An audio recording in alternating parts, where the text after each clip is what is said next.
Punta ko yung dagdag. Sa bullying ba? Oo.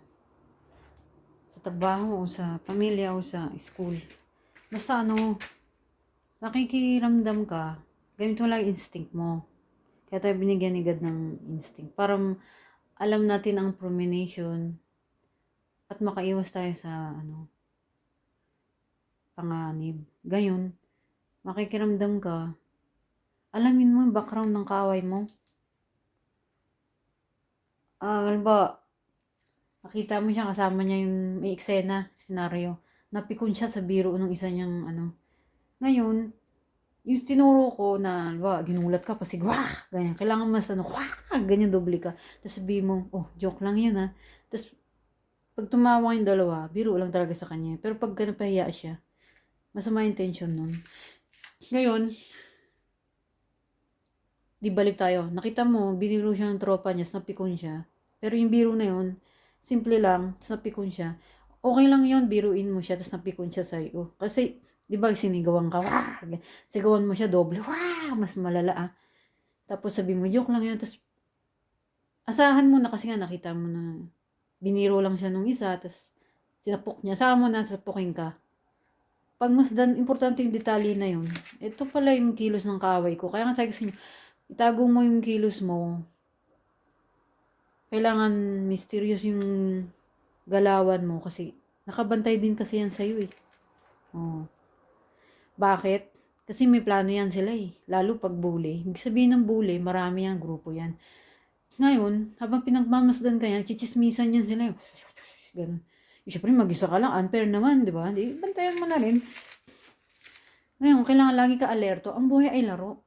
Makipaglaro ka. Yung bag mo, konti lang yung lalagay mo na gamit. Yung pinaka-importante lang. Sinabi mo naman kay teacher na ganito, ganyan. Maintindihan naman niya siguro. Yan, ba't ito lang dala mo?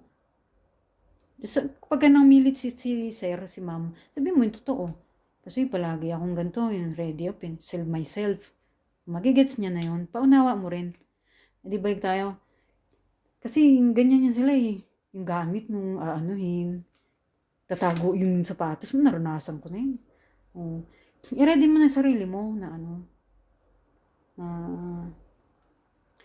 basta ang importante, di ba tayo, sinapa ka di ba, ginano mo.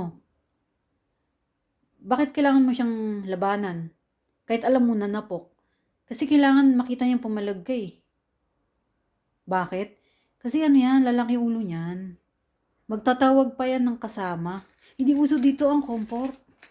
Pag nalaman nga nila, wala itong magulang, wala itong mahirap ito, wala itong alam mo na, yan, magtatawag pa yan ng kasama. Tapos, sinipa ka na, dapa ka na, lahat yan sila, naku, alam ko na yan. So, kailangan palagan mo. Pag nakita nila, ay, pumapalag to. Totoo yung sa Winchester, pumapalag to. Mababawasan, pero forever pa rin yan. Hanggang sa madeds ka. Ngayon, asahan mo na yun. Kaya nga, ito yung mga tinuro kong technique. May 1, 2, 3 yan eh, no? Pakiano nyo na lang. Yung ibang technique, hindi ko maalala eh. Busy kasi ako eh. Kaya importante talaga, hindi ka nila mabasa. Pero pag physical na. Tapos katulad ng dati kong kakilala, physical siya eh. Dami nila, tapos inuhubaran siya, ganun, sa school. Pero, pagka ganyan, physical, normally nag-aaral ka rin ng self-defense eh. Tungkol dyan, pisikalan na rin talaga. Mag-aaral ka na lang din kasi wala tayong magagawa pag pisikalan. Yung tinuro ko kasing yan, para iwas.